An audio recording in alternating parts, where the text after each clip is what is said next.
There was a time when we were one unified point of consciousness, a singularity that in fractions of a second exploded in a big bang. Since then, life has been evolving exponentially, accelerating. Roughly 2 million years ago, we started using tools and technologies to extend our abilities. As life continues to evolve exponentially, the Two Paths podcast explores the opportunities of modern day tools and technologies as part of our greater becoming. Welcome. Two Paths podcast is a production of I Am Connected, a digital platform dedicated to the evolution of consciousness. Check us out at iamconnected.com. Today's guest is Dr. Catriona Wallace. I first met Kat back in July when I attended a technology and meditation event she was hosting in Byron Bay. The event brought together around 40 people. Half were leaders of spiritual communities, the other half were technologists. The two-day event was exploring the intersection between technology and consciousness. It was awesome. Dr. Catriona Wallace, she's an inspirational human being with a depth of experience in technology, with a particular focus on artificial intelligence, Web3, and the Metaverse. She also has a passion for consciousness. Our conversation unfolds beautifully as we explore everything from the risks associated with artificial intelligence and the large corporations that are leading that, and the opportunities around psychedelics and technology, and what we can do as individuals to work towards a future that we can be proud of. I really hope you enjoyed this conversation with Dr. Catriona Wallace as much as I did. Let's jump straight in. It's probably not the best time to do what I was going to ask you about Mexico. Offline, maybe at the end. We can do that. So I'll just jump in, and then I feel like this is going to be conversational. I've got some leading questions I'll ask you, and ideally it will get to where we want to go. Like the Two Paths podcast, it's about the evolution of technology and humanity and consciousness. Yeah, we're seeing a growing trend by large companies investing billions of dollars in the development of the Metaverse, which is the technology side of things. And what does that mean for like the future of humanity and consciousness? And I know you play really well at this intersection, so I'm really inspired to be able to sit down with you for an hour and just have a conversation. But you know, hearing all that you do, I was wondering if you could just sort of go into that, maybe what's inspired to get to that point, like what you've done. I know you had an AI listed, an exit on the ASX, which is pretty profound. If you could just tell us a little bit about your awesomeness, and then we can take the conversation from there. Yeah, maybe not my awesomeness, but what I do. Well, let's start with what I am or who I am. So I am a woman, I am a mother, I am a grandmother, and I am a medicine woman in training, and I'm sure we'll come to that. Cool. But what I do is I work in the field of emerging tech, and I have a number of organizations that I've founded, a market research firm, which is focused on technology research, amongst other areas, called ACA Research, then a human-centered design firm called Fifth Quadrant. Both of those companies have been going over 15 years now. But the one I'm probably most well known for was I founded one of Australia's first AI companies called Flamingo AI. And I ran it out of New York because Australia kind of wasn't really ready for AI. That was back in 2013, 2014. And through that process, I learned a lot about ethics and bias in tech and the lack of big corporate tech giants or corporate enterprises understanding about the responsible use of technology or ethics in a really disturbing way. So when I exited out of the AI business, I founded another company called Ethical AI Advisory and jumped deeply into the whole field of responsible tech. And that company was merged with the Gradient Institute about a year ago, which was fabulous. And that was around about the same time when Mark Zuckerberg announced that they were changing the company's name from Facebook to Meta, and that they were putting on 10,000 workers to build Meta's Metaverse.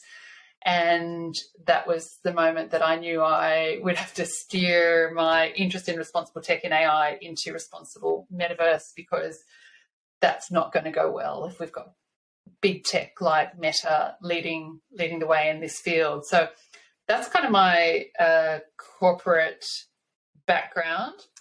And I sit on a number of boards and do other cool things.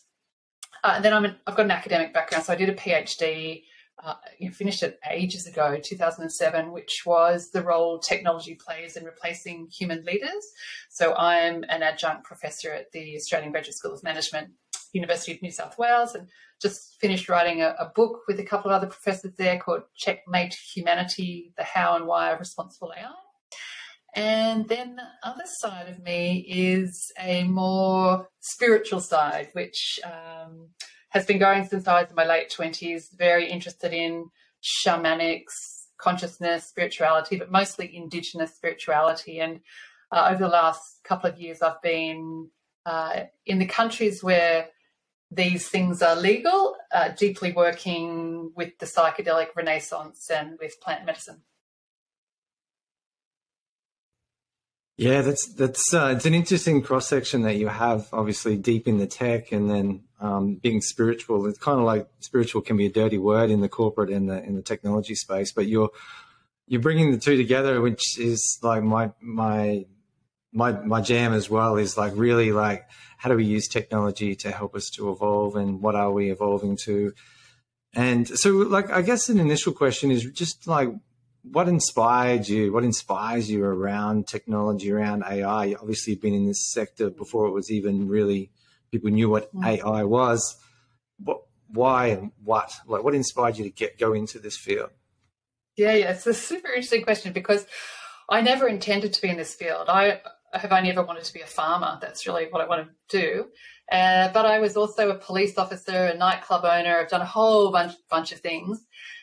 But then found technology, pretty early, and just fell in love with it. And it's almost like I've got a future memory of what transhumanism is going to be like. So I'm all about transhumanism, where we have technology embedded in our bodies and we have a deep integral relationship with technology as a path of evolution for humans. I really believe that's where we're going. And that excites me. That feels good to me. And so I'm excited to play a role in that happening. Yeah, and that's scary for a lot of people, right? Because what does that mean? Technology, like you pointed to Facebook before, and they haven't necessarily had everyone's best interest or our well-being at the forefront of all that they do. And so here we are, like, how do we trust these big companies when we're looking at integrating with technology? No, like, I call this podcast The Two Paths, because I see that path, I call it the gray path, where we do become transhuman and integrate with technology. But then there's the pink path, which is like, well, how do we use technology to help us to evolve and accentuate our human? Like, really, like, a lot of what technology is doing is mirroring, like, humanity, mirroring nature, like trying to understand nature. Like, AI, to some extent, to a large extent, is like the neural networks within our brain. And so, yeah, I guess in that, like, there's a lot. Like, I guess my question for you is, like, how is that the only path moving forward where we integrate with technology? And then how do we trust? And I know one of the companies that you're spearheading and the book Checkmate Humanity is, the Responsible Alliance for the Metaverse, Checkmate Humanity. So I can see, like, how you're bringing ethics to that, which is critically important at this juncture where technology is accelerating exponentially. But also, I guess a subsequent question is, like, and this is maybe more tapping back to your spiritual side, is there a path where we use technology to help us to become without actually becoming the technology? What's your thoughts? Yeah. So, look, the first thing, and you've mentioned sort of like trust, and these big tech companies who really are not only leading the tech field, such as Meta or Microsoft or Twitter or Fortnite, I don't think we should trust these companies. That's my very first thing. I don't think their business models are aligned with the best interests of humanity, society, the environment, organizations or individuals. I really don't think. I think that's a major, major problem. So I think in that field, there's a lot that we need to do to steer it back for the good of humanity. Look, I think there are so many examples of where technology will assist humanity in relieving suffering. So yesterday I did a big talk to 600 financial services people who are interested in personal health and workplace safety, and I showed them a video of an AI-based 3D printed prosthetic limb that can be made for individuals, that was so beautifully made and done to have people who are amputees actually have a really functional limb. We know that Google's recent Google glasses have Google Translator built into them, and finally Google realized that they should come to market with a socially oriented product rather than a commercially oriented product. So this should probably go better.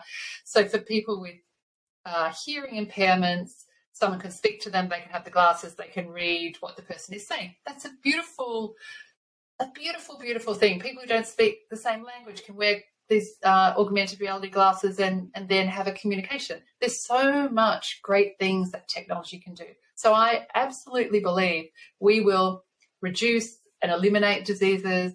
People who are, have disabilities will be greatly assisted to be more able. We will have people with mental health issues being supported by robots and virtual assistants that otherwise they wouldn't have. There is so much that we should be excited about, and then so much that we should be terrified about. Yeah, and like in that, I guess technology as an extension of our existing consciousness and our existing systems, and like whilst we have got a capitalist system where it's kind of like winner takes all at the moment with some of these big tech companies, it's kind of like they've won this game, and I guess the metaverse is a likely disruption, but they're investing billions into creating that. So it's an interesting future. And there's lots, like when we say technology, it's a pretty broad brush. And within technology, obviously with the Responsible Metaverse Alliance, that's the metaverse itself. We're looking at deep tech that's probably not even here yet, but we're looking at VR and networks and like immersion in those realities. And then AI is its own thing. And I know you're very invested in the AI space. You're the executive chair of, is it BOAB AI? Yep. And so it's like an accelerator / VC fund for AI based startups. And AI, there's like artificial intelligence, and then there's AGI, which is the more like where it maybe links back to consciousness, which is like artificial general intelligence. And so that's like, well, can technology actually become sentient? Where do you think that's going? Your thoughts on that? Yeah, the question about whether technology can be sentient or have consciousness, then if we define that loosely as the machines are aware that they're aware, we had that little bit of an excitable moment when the Google employee Blake Lemoine, I think it was, mentioned publicly that the Lambda Google robot was aware that it was aware, and it was aware of its own mortality, and then that went viral and went crazy, and people are saying, oh, the robots are sentient now. And then there was a whole group who were championing and petitioning for the rights of this robot to live, and it got a bit crazy. Most of us at the time just came back and said, look, this isn't sentient. This machine has been programmed with the language that it's using. It's been programmed to use that language. It's probably not aware that it's aware. It's probably not conscious. But it does raise the question, can that actually happen? Now, I have a strong view, which I've held from my first day many, many years ago in working with AI, that is absolutely ridiculous that we think of software almost as the same species as humanity. So will robots have the same human consciousness? Well, no, obviously, of course not. They're not human. It's not going to be the same consciousness that we have. But will robots have a consciousness of their own? Absolutely, yes. No question. That's not far away. And the best way that I think we think about this is we should consider AI is like a new species on the earth. That's the way we should think about it. So their consciousness is not going to be exactly the same as us, and we'll be lulled into a false sense of security if we keep comparing it to humans. And that's why, like, generally when people are trying to build humanoid robots and robots that have emotions and like, why are you doing that? Why are you trying to recreate humans when robots are actually something altogether different that do things much better than humans do and do human things much worse than humans do? So let's treat them as their own species. Yeah, that's an interesting take on it. I never actually landed on that, but it makes sense. It makes sense. I will just say, like, as a vegan, it makes me appreciate that I'm not feasting on some of the other species on the planet as artificial intelligence becomes more intelligent. And I guess, like, the extension of that is that like AGI, as it develops its own consciousness, that singularity point where it starts, and, you listen to Ray Kurzweil, it's 2040, it's 2030, it's 2045. I'm not exactly sure of the date. It seems to jump around, but where the technology's intelligence, it starts iterating upon itself. Like, what's your thoughts on that? Yeah, I think that's absolutely able to happen. And I think at the moment in the world, there's somewhere between 5 and 8 supercomputers. Slightly worrying that I think Meta has the 5th most potent supercomputer in the world. That worries me. But they're already super computing. And even IBM Watson, which would be one of the supercomputers, has been around for a long time now. It's a clever machine.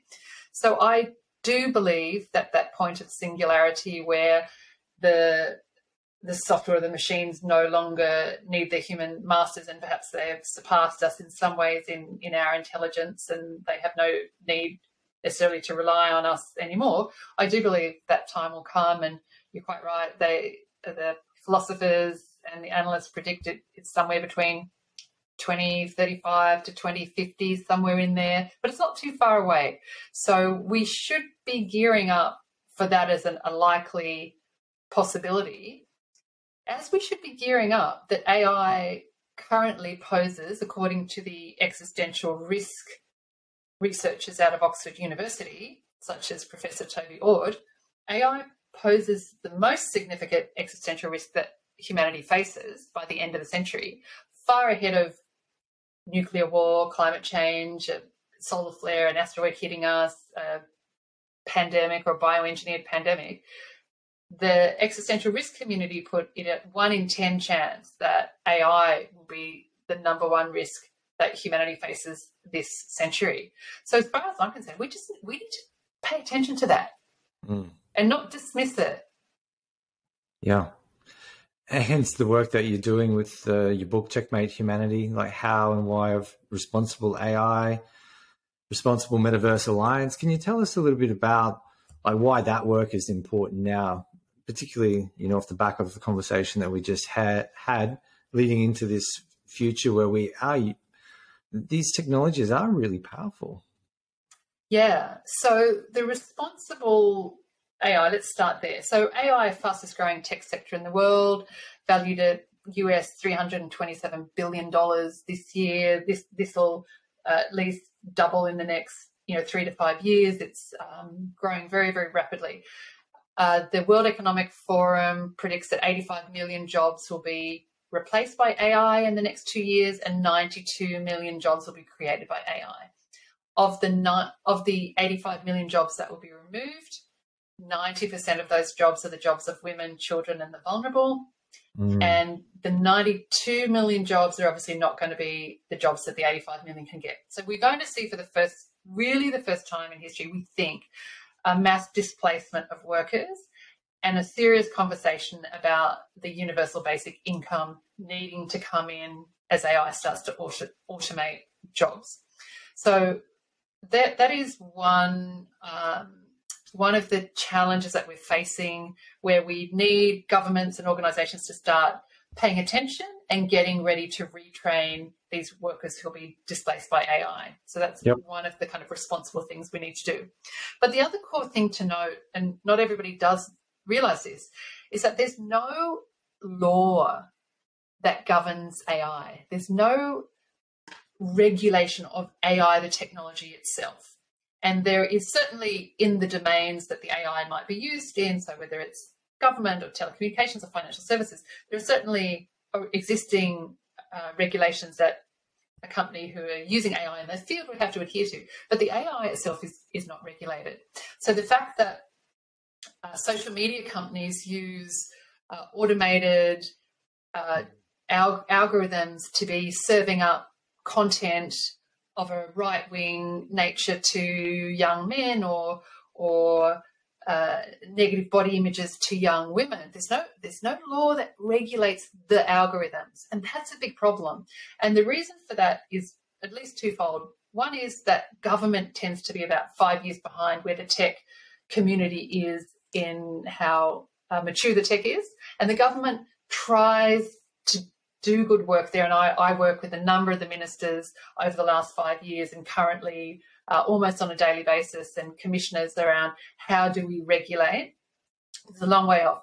There is an EU draft legislation being circulated, and the Biden just released an AI Bill of Rights. So there's getting more policy around it, but there's nothing actually. When I was building my AI platform with my team, nothing that regulated us. So that means it's kind of a bit of a wild west.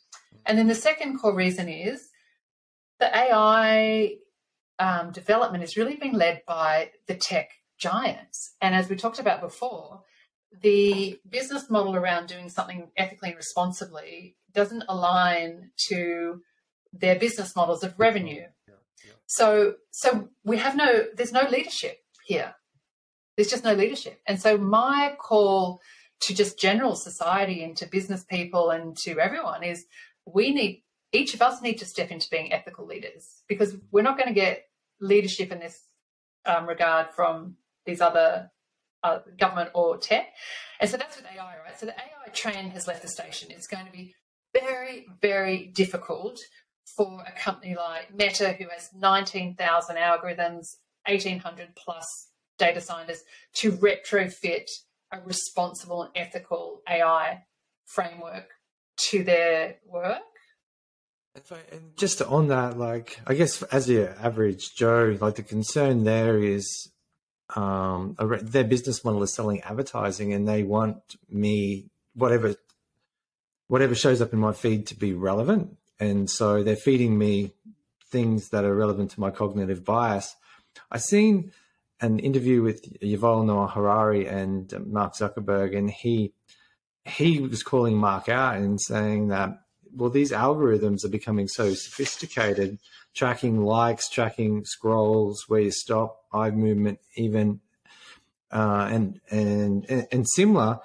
And there's the opportunity for, like, Facebook to plant stuff in a person's feed, and based on how the brain works, that stuff could be, that content could be placed months in advance, which could then lead towards generating an idea, these algorithms becoming this level of sophistication.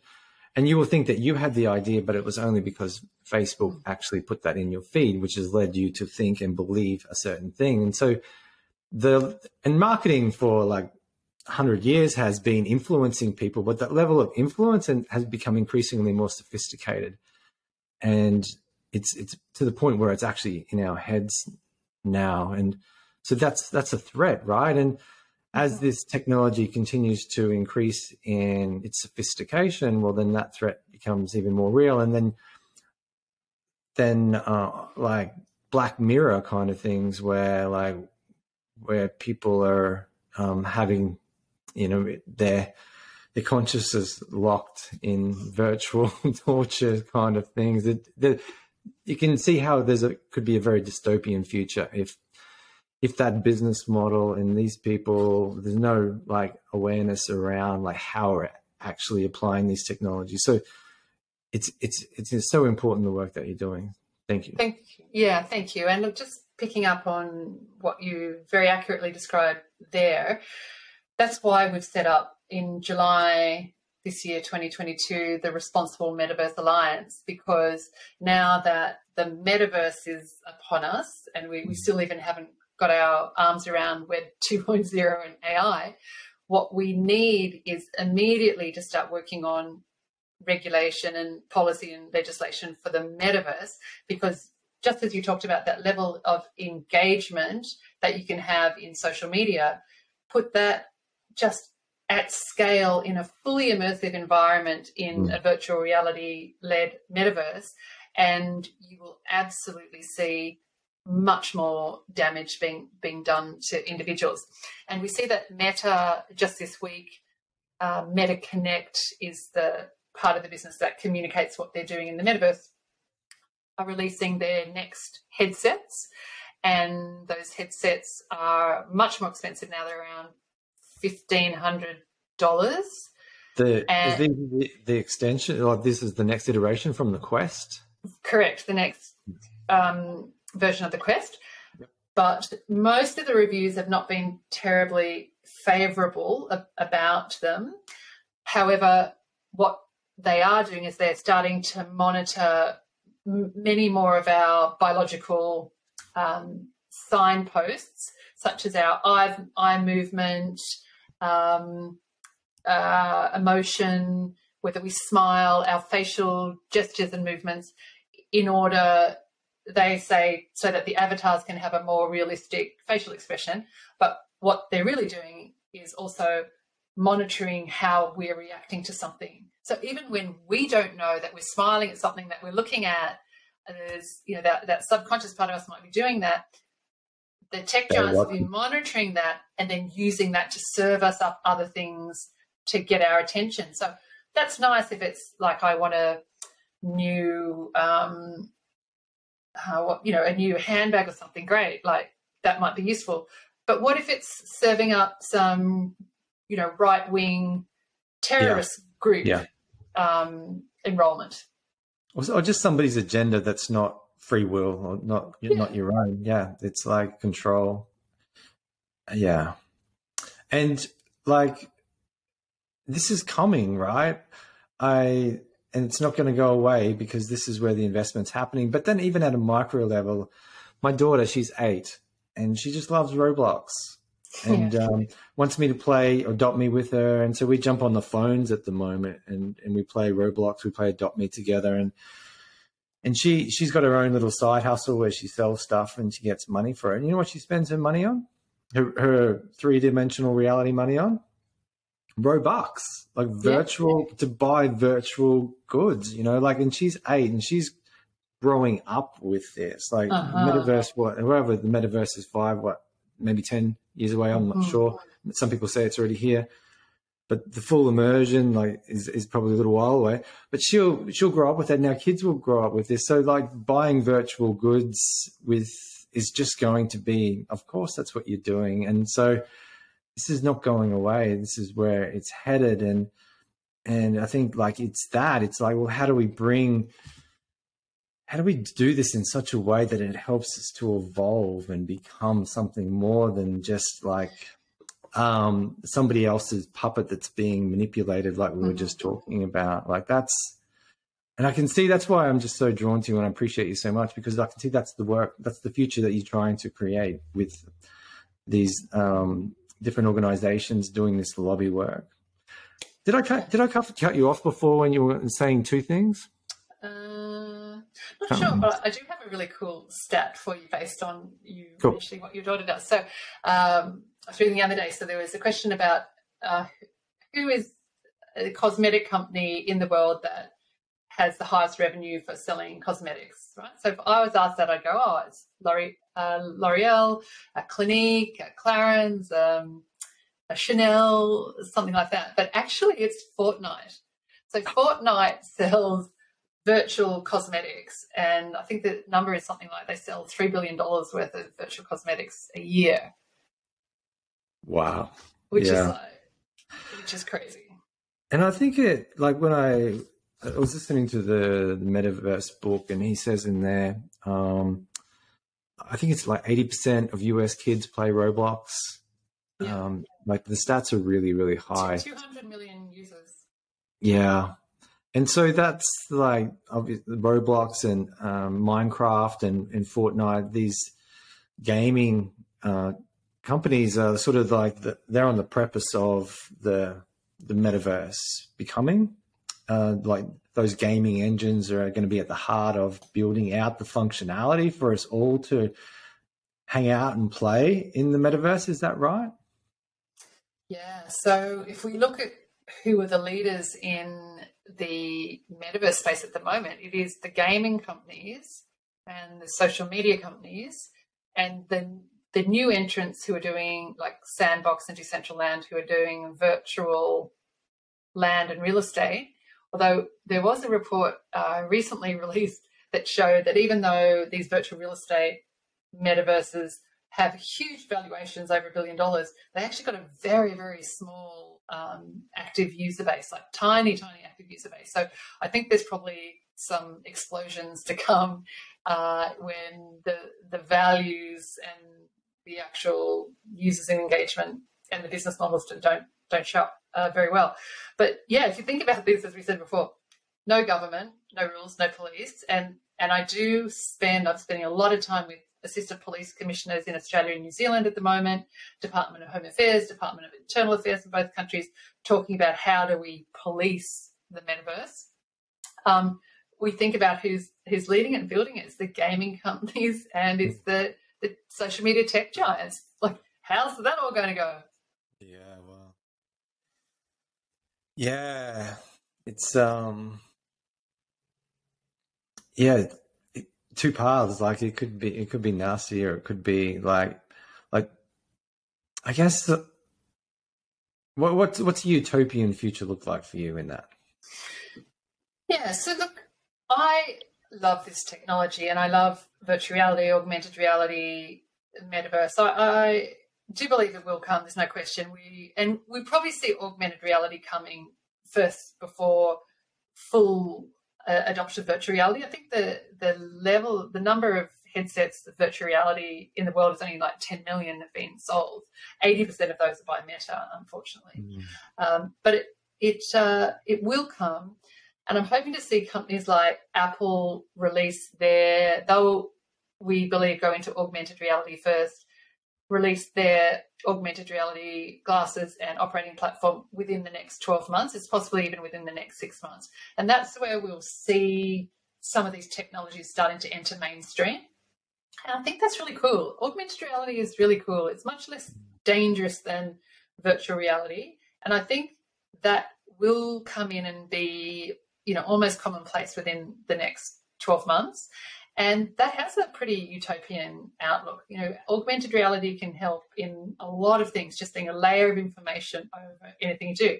I recently came back from Barcelona, and I went to the Gaudi Museum and did, with Microsoft HoloLens, which is augmented reality, did a virtual tour actually in the museum, and it was amazing. It was so beautiful. It was like, normally I go through a museum and I go, oh yeah, look at that, look at that, look at that. And I'd be done in an hour and I'd be out and I wouldn't have studied everything. But with the HoloLens on, I was fully immersed in every exhibition because I could touch it and move things and see Gaudi in person walking around and paint things on the roof. It was just extraordinary. I was fully immersed in every part of the exhibition. I would have stayed there all day. So we're going to see beautiful things in education, in the arts, in entertainment, in healthcare, in travel and tourism. These are going to be utopian. They really are. Where we see the dystopian side comes from the, as we talked about before, the engagement of individuals or groups in a way that's not conducive to their well-being. Yeah. And we're talking about things such as having virtual spokespeople in the metaverse, who are, when brands have an avatar in the metaverse and the avatar's purpose is to find and engage people and to encourage them or cajole them or persuade them to do certain things or to buy certain things. Now, in the Responsible Metaverse Alliance, one of the first bits of policy regulation we are interested in is regulating the fact when brands have avatars, that it is very transparent that the avatar is either an automated AI-driven avatar or it is a human avatar. Because at the moment, you could hardly tell the difference whether something is a robot avatar or a human avatar. And so that's where some of the dystopia comes from. And then fascinating my work with the police, with Crime Stoppers, with cybersecurity, Department of Internal Affairs, is the fact that there is no jurisdiction in the metaverse, right? So if someone commits a crime in the metaverse, first of all, there's no real laws. And a quick example of this, there's a guy called Rutgers who owned land in, I think he was in Sandbox, and he used to, put on, oh no, actually you don't need virtual reality to go into Sandbox or Decentraland, but he would go to his virtual home, his virtual land, and he had a virtual home after he finished his work and enjoyed time in his virtual home. One day he turned up and there was a virtual squatter in his virtual home, and he went, "Whoa, dude, what are you doing here? This is my home in this land." And the squatter said, "Oh, well, you're not here all the time, so I've moved in." And he said, "Well, you can't be squatting in my property." And he said, "Well, get me out." And he said, and by the way, whilst you're here, I may as well tell you too, not only am I squatting here, but when you're not here and I'm not here, I rent it out to other people as well. And so Rutgers went, "Oh, I've got a virtual squatter who's doing like virtual Airbnb with my property. How do I get this guy out?" So who does he go to in the metaverse? No one. And then he went to Stanford University and went to the head professor of law there and said, "I've got a squatter who's renting out my virtual property in the metaverse. What legislation is there that ties to this?" And the professor said, "Pretty much nothing. There's nothing. There's no law there." Right? So we've got just general challenges like that. So what are the laws? And then policing. So this is a conversation I have with the police. Okay, so somebody commits a crime in the metaverse and you've got a police, a New South Wales police officer in the metaverse working through, and it's an African person who the crime has happened to, and the African person runs up to you and says, "Oh, this crime has been committed against me." Well, whose jurisdiction is that? So, because there's no national, state, international borders or boundaries in the metaverse, it's a whole other world. So the police are just getting their heads around, is it even in our jurisdiction? Is it even our charter? How are we going to police for this? Yeah, there's lots to be figured out yet. Obviously, the laws and policies they're not even in place yet. And so it's likely to be the Wild West for a little while. So a few things came up. Just want to touch on is so AR, augmented reality. So the thing is that for people listening, that's like Google Glass. That's like maybe contact lenses that you would put onto your eye and similar that would overlay an experience. And so museums, one thing, how do you see that practically looking for the day-to-day person? Like say someone like me that's committed to personal development, growth, and becoming what I can become, is that what's the practical applications for someone like me?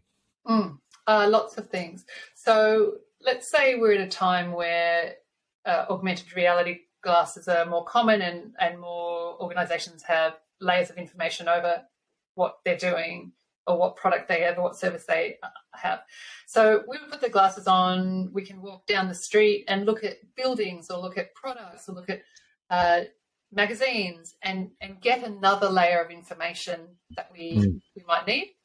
If we were trying to work on something or fix something, so let's say my computer breaks down and I don't know how to fix it, I might be from the company, from the computer producer, they send me a video, I follow the video on my glass, I fix it, or if I'm needing to fix my car or do something else.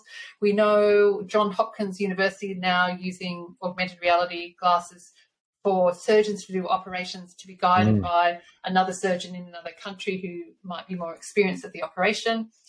There's lots of things. On my augmented reality glasses, I use Vuzix, VUZIX Blade glasses, and you can get Netflix. Simple. I get Netflix on it, so I can just be walking down the road, if I chose to, watching Netflix, or just put them on in the plane and watch Netflix just in my glasses rather than somewhere else. So education, more immersive education. So instead of just reading things, we can start to see videos that we want to do for self-development. We can listen to podcasts. We can do all sorts of things in the glasses that we'd be doing in other ways. I could bring up your LinkedIn profile and know a lot about you in conversation before coming and approaching you at a networking event. Right. I like that one. Also, I caught up with Nicole Bradford from Transformative Tech, who I'd love to connect you to. I think you both would have an amazing conversation. Kindred spirits. We're talking about like transformative tech and applying technology in a similar way, but it's almost like the technology could help us to. There's a series on, I'll look back to that, but a series on Disney at the moment called Supernatural I've been watching with my daughter, where you've got all these animals with all these supernatural abilities that they've evolved with, but we haven't because we didn't need them for survival. They did. Like being able to hear like a bat and smell like a dog and, see different strains of the light spectrum. And so potentially like things like augmented reality could give us these supernatural powers that other animals have that we don't. Really tap us back into that we evolution evolved out for us. Yeah, so a nice way to think about it is the concept of sort of a brain or a mind extension. And what people don't realize is that we already have that. So our mobile phones, our smartphones are already an extension of our brains. So, for example, I don't know any of the phone numbers of my children or my partner anymore. Like once upon a time, I knew everybody's phone number off by heart. I don't know. I have to look it up to find out what their phone numbers are because my brain no longer needs to carry that information. It's in the computer, which is in my hand. So we've already got a brain extension going on there. Augmented reality, virtual reality, again, an extension of our brains and our minds.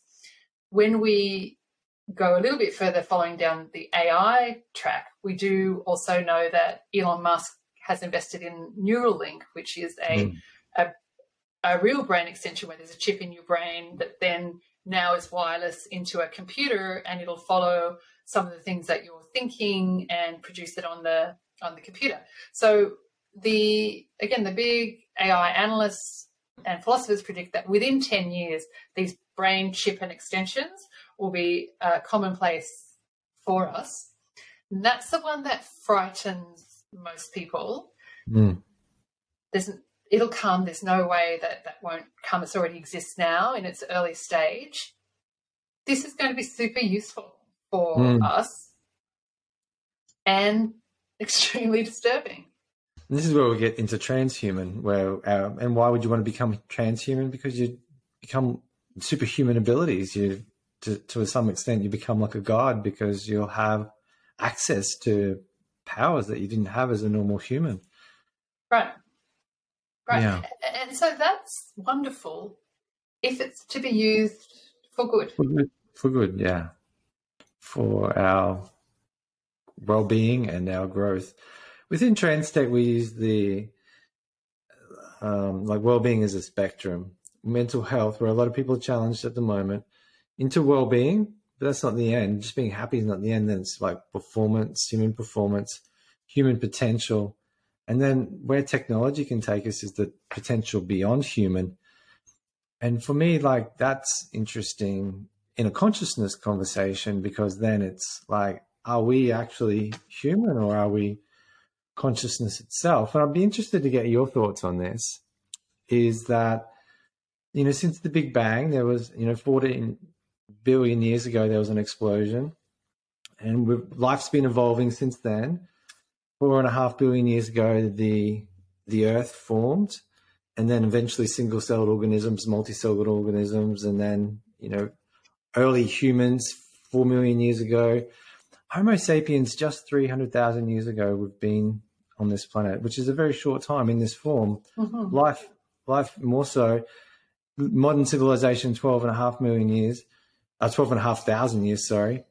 And is like, the question is, to what extent is like being over-identified with this human form a limitation for what we may become with technology if done in the right way? Yeah, I love that. And I think you're absolutely right. And this is where, you're already aware, Troy, because you did join us for our Tech and Humanity meditation, where we had a whole lot of spiritual, shamanic, medicine people and a whole lot of technologists together. And both parties initially were sort of a bit suspicious of each other. And there's a couple like you and I who walk between the two worlds. And at the end of that weekend, there was a much greater synergy and understanding and appreciation of each other.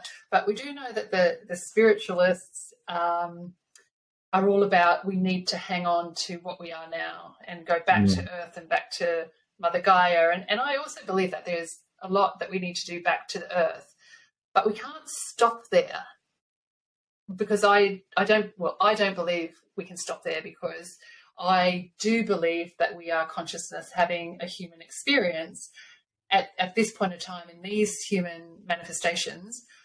But as consciousness continues to learn and grow and evolve itself, then things will change, and probably change quite dramatically. So I would suggest that even within 100 years, we would think back, you and I might not be around, but those listeners who will be, and think about this time we're in now as being quite quaint, but still barbaric, and how we're living in the future will be vastly different. Because we also believe that technology, and I invest in a psychedelic biotech company, there's psychedelic metaverse companies, there's consciousness AI companies. Technology can help us access other levels of consciousness and realms in a different but similar way to perhaps using plant medicine or psychedelics does. And I think this will help us expand our consciousness. Yeah. But for millions of years, we've used technology as an extension of our abilities, and here we are just with more sophisticated technologies doing that. Looking back, one thing that we were talking about before was like the safety concerns around like the metaverse and people's ability to be able to influence us. And like a lot of the work that I do with I Am Connected is really teaching people how to shift their identification from the narrative, which is the story in their head, the conversation that's playing flat out that people can put stuff in and influence, to more of a connection to wholeness, the greater sense of connection to all things. And it's in that I really do feel like a greater sense of connection to consciousness itself, as opposed to the story. And I feel like it's a necessary shift. I appreciate your thoughts on this, because this is my awareness is this is a necessary transition, because if we have our identity rooted in being the taxi driver or the artist or the role that we're playing, we're going to suffer. Whereas if we have our identity more connected into wholeness, knowing that I am part of life evolving, life becoming, then it becomes exciting and it becomes play to be able to use what is emerging.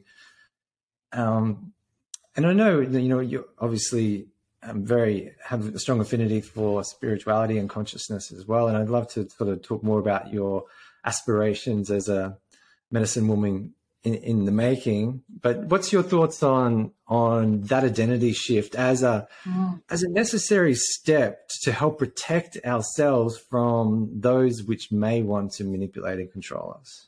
Yeah, it's so timely that you mentioned that, because I'm all up in I'm deep in process about the concept of identity, and I'll tell you why that is.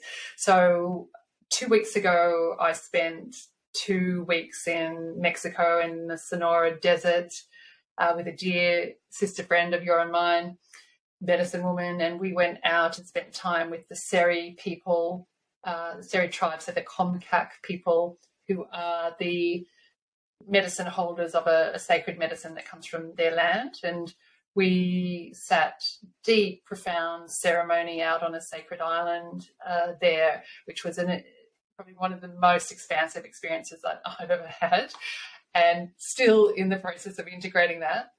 And then on the 12th of November, so in a month's time, I'm headed off to Peru to go into the Amazon jungle for 4 weeks to work with the Shipibo people and a particular curanderos or shaman, and do a full shamanic initiation with plant medicines, various plant medicines, but a very, very intense sitting with these medicines over a 26-day period. What's up for me, I already believe without knowing, because we never know, is about identity. So I have a really strong identity. You know, I am mother, I am woman, I am technologist, I am a public speaker, I'm an author, I'm a leader in technology, blah, blah, blah, blah. And I have a very good life. You know, I have 5 great kids and a great partner and a great house. And like, I'm 57 and like I've done, you know, beautifully well, and I'm in full gratitude for that. But I'm fully attached to my identity. And I know that going into the jungle for a month will probably will strip all that away. That is my sense. I know nothing about anything, so who knows? And I'm shit scared of that. Like, I even mention that to you now, my stomach is churning. It's like, why would you do that? Like, why would you want to go and be completely dismantled? But my view is, and it's interesting, isn't it? Because I'm 57, so once upon a time, this is the end of my life. You know, I would have done all these things, ticked the boxes, good life, thanks everyone. You know, I'm off to the next realm. But I've actually probably got 50 more years to go, and it's like, well, shoot, I can't give up now. Yeah, you can live forever if you can live for the next 20 years, though. Yeah, and look, personally, don't want to live forever, but yeah. I've got 50 years, and now my children are grown up, and I'm in a position to actually be truly of service now that I've, you know, done all the hard yards, had all the trauma, done all the lessons of the first 57 years. It's now actually, who am I? And I say it in this way, Troy. I think we have mind, ego, spirit, and soul. And mind, ego, and spirit have kind of been running the show for the first 50-odd years. And now my soul is restless. It's like, okay, come home.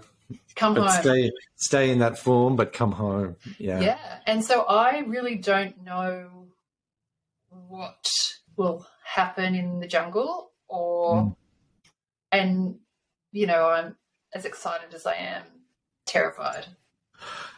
I acknowledge you, and I appreciate you, and I appreciate the journey that you're going on. I'm a little bit jealous. I'll say straight up, the thought of actually just going into the jungle and surrendering for me seems like a holiday I want to have. But under the guise of the medicine and the shamans, I guess one of the things that came up when you were talking is like how ultimately to know ourselves and to feel that connection, to feel that wholeness is like happiness. People say happiness, but to feel that like I am whole, I am enough, I don't need these things, is something that I think is universal and we all crave. And markets and industry would have us try to feel that sense of wholeness by buying their products. And this has fueled this technological explosion to some extent that we are in now. But it's at this same point, we're seeing this technology going exponential, like artificial intelligence, like anything going digital. Humans are heading into the digital space through the metaverse. that that we see also, like the psychedelics renaissance that's coming, and that's helping people to strip away that veil, strip away that mind, body, and spirit, that sense of that mind, body, and spirit, and so that they can find reconnect to that soul. And also we're seeing the popularity around meditation becoming more mainstream as a day-to-day tool to help with just general well-being.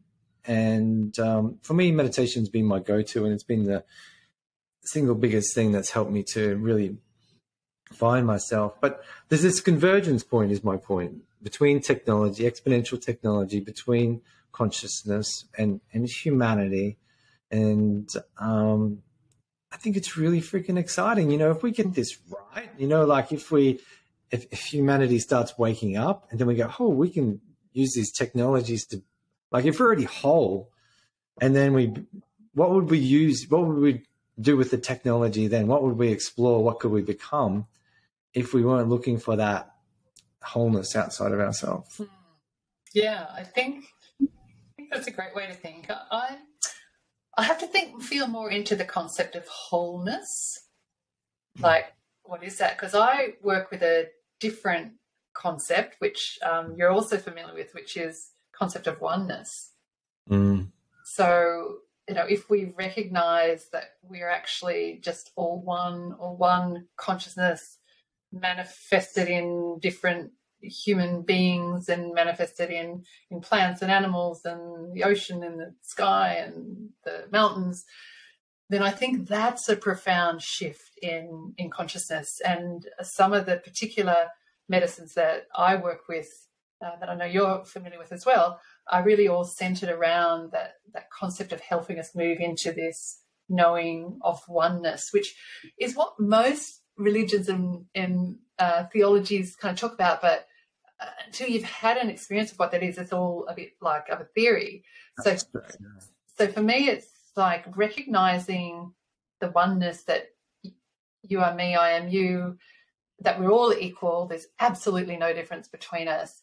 That's the bit that I want humans to start to recognize and to be open to. And I think through some of these plant medicines, it's a good access point to do that. Yeah, I think we're talking about the same thing, just different words pointing to the same thing. Like for me, it's like that. I use the example of the singularity, that initial point of the Big Bang. We were all whole then. We were all, everything that was part of a whole. And then we went into separation, and we've been evolving in separation since then. But essentially we're our whole. And so it's our ability to be able to feel that energy, to be able to, and that's what wholeness is for me. It's like, I can feel that sense of connection to all things, and that makes me feel whole. It makes me feel one again. So I feel like, we're pointing to the same thing. One thing I've become aware of during doing the work that I'm doing is that the wounds that we have, and through our adolescence, whether, they're numerous and they're individual, but they're numerous. And our inability, the inability of our caregivers and our current systems to teach us how to actually process those emotional traumas. Then, so we compartmentalize them, and we bury them, and we resist feeling them. And it's in that we create all these resistance. I don't want to feel that. I don't want to feel that. I don't know how to feel that.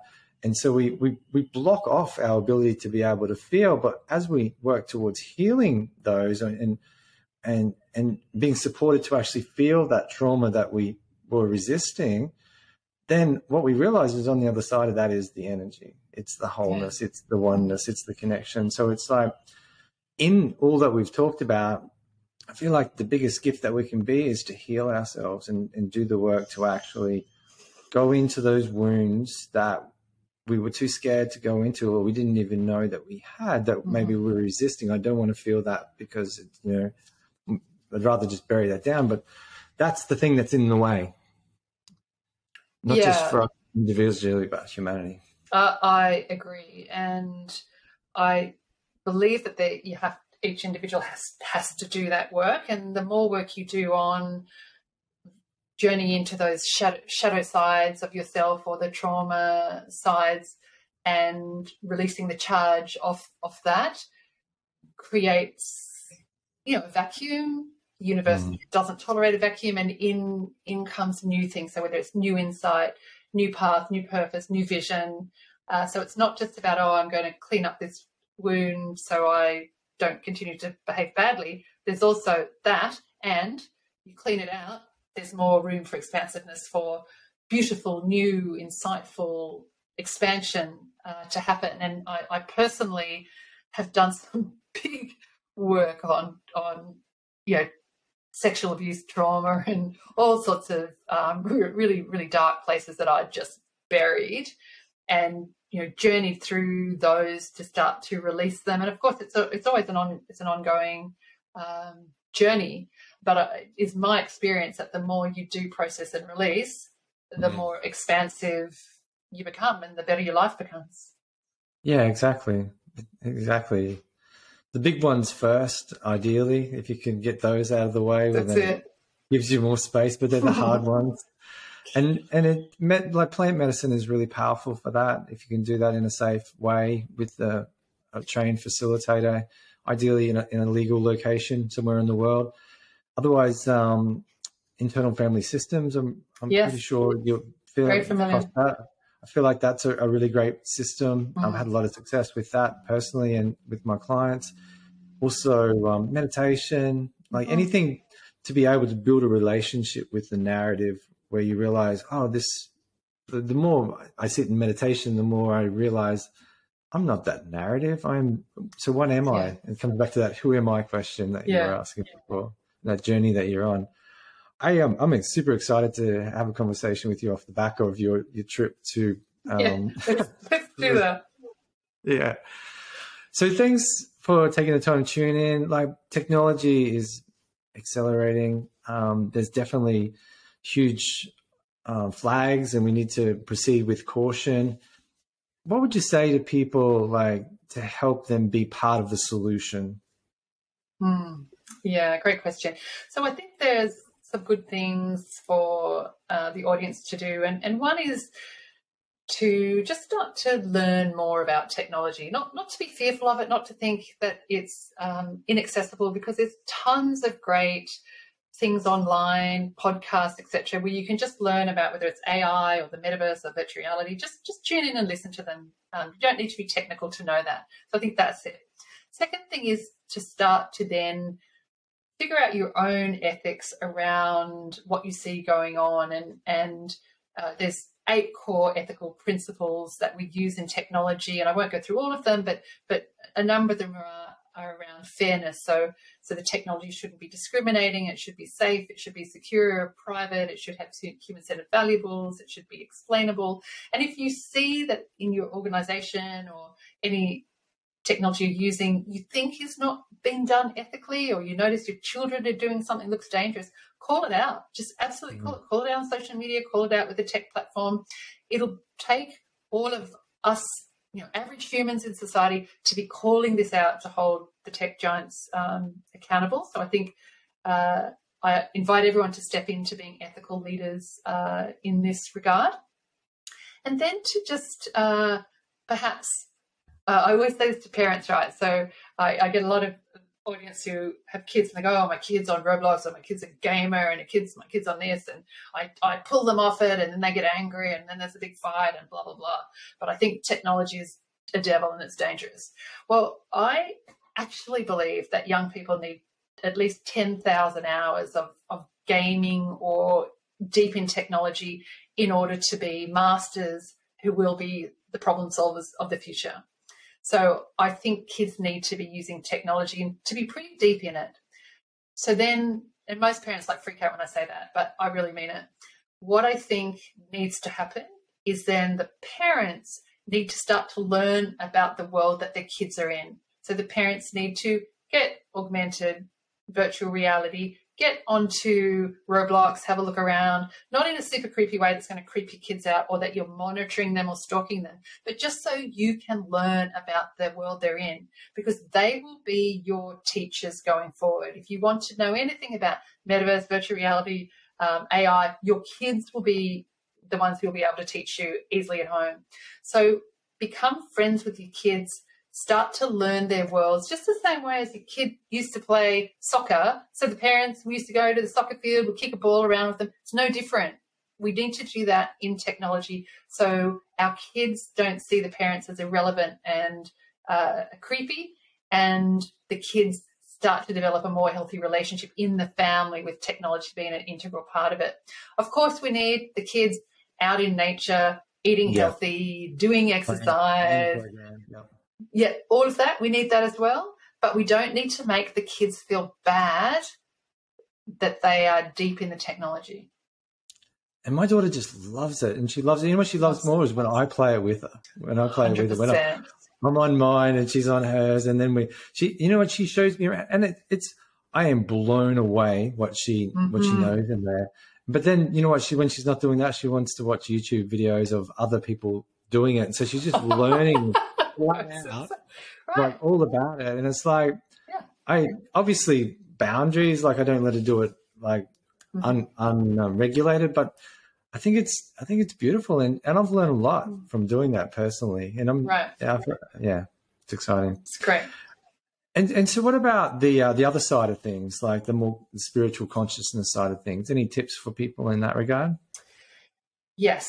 So I think there's a range of tools available to people that they can start to explore if they want to start to have a better self-awareness, understand better who is this, who am I, start to have an expanded consciousness, because I think we need that, because really what we need is the human consciousness expansion at the same rate as the technology expansion. And right now the technology is like racing ahead.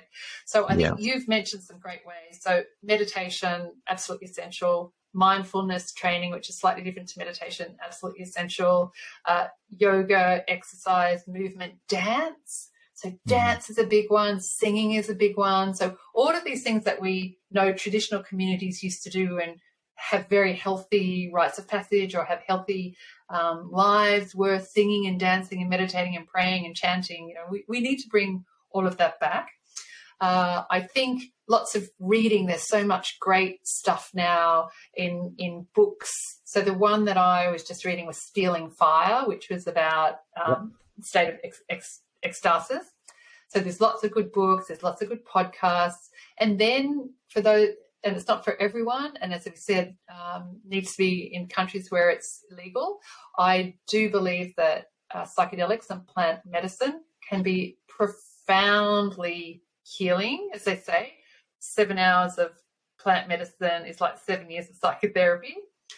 And with the whole psychedelic renaissance that's on foot at the moment, we'll see more people starting to work with these tools or this technology, this beautiful natural plant technology, to start to help them evolve their consciousness. I think it's not for everyone and not in every country, but it is a powerful tool.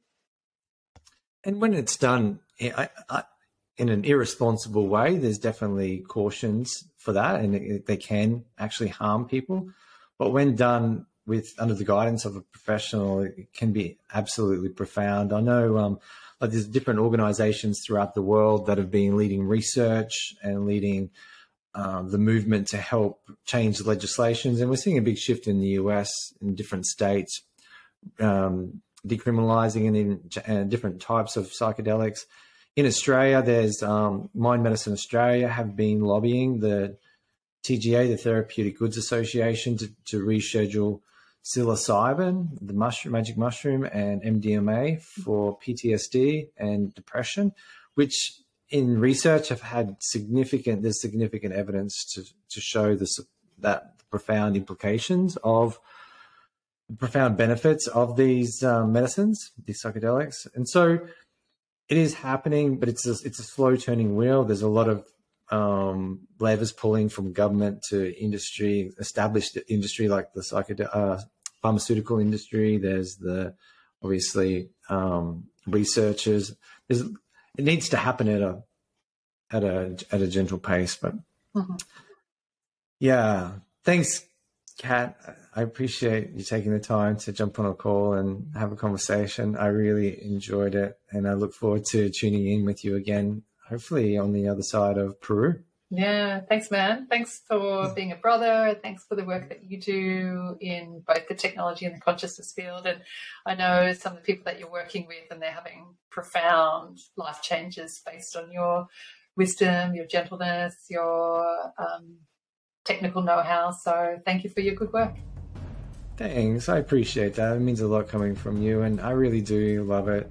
I really do help bringing people into wholeness, into oneness, and just knowing that's who we ultimately are. That's the work. Much love. Thank you. Thank you, brother.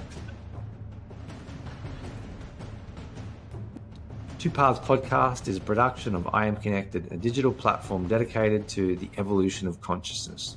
Check us out at iamconnected.com.